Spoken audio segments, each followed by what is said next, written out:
Hi everybody, Chris Mayhew here for a Free Trick Friday with Murphy's Magic Supplies. We're gonna go down to this deck and show you, is this the microphone? Yes. It is, right? Hello? That's not how it works. Oh no, this is, whatever. We're gonna go down and do some magic with the deck.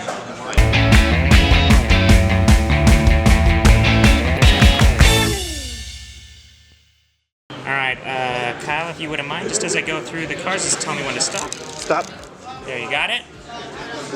Yeah? Okay, perfect.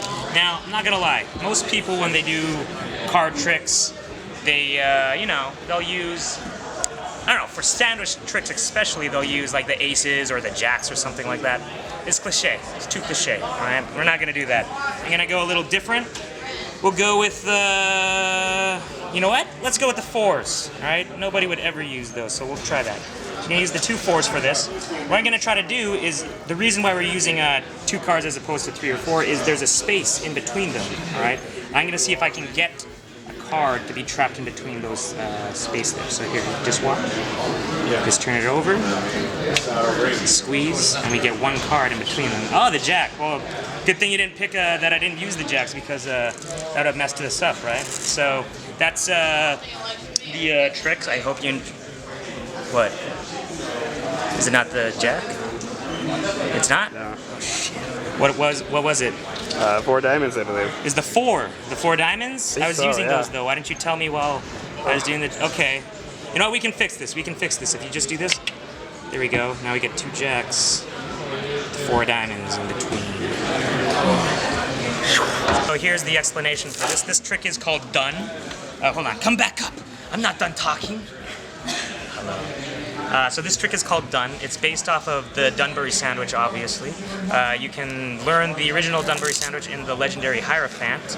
Really cool trick, really cool trick. So, yeah, we'll get into just how this exactly works. Oh, now you want me to go down? Yes, now go down. Go down to the deck. So all you need for this to work is 2 jacks or aces, whatever you want to use. You're going to place them face to face, like so. And from here, you basically need someone to select a card and have it peeked. You can use any peek you like.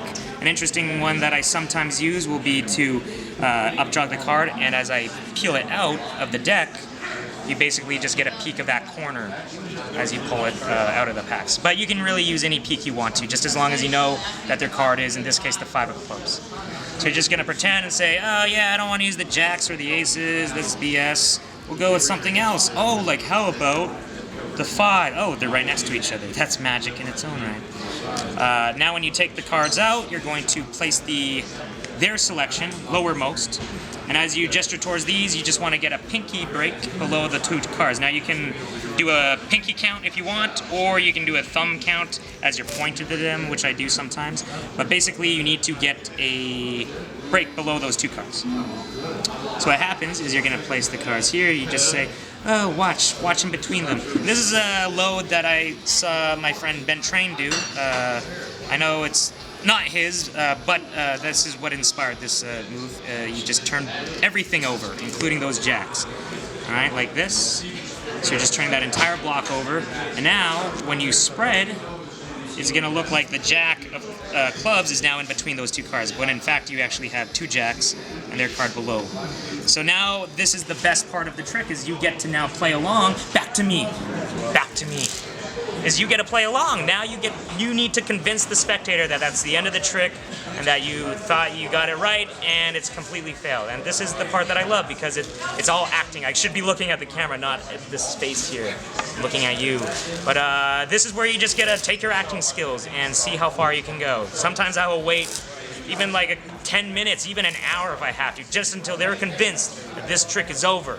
Because what you want to do is convince them that it's over, so that when they do admit that the card is wrong, now you get to fix the situation, and that makes it a lot more powerful than if you just, oh, it's wrong, we changed it, right? So, for this to work, all you're going to do is pick them up. You're doing this sort of Paul Harris Las Vegas splitter type thing, where you square them up, and you're just going to take this card and put it underneath, but you add like a little bit of bend and pressure, and then you spread at the same time, and it gives it this nice visual like, oh, well, we fix it now. Now there's jacks, and in between is the 5. Oh, and a key word to say is when you do reveal this card, because at the beginning you say, oh, if we don't want to use the jacks or the aces, too cliche.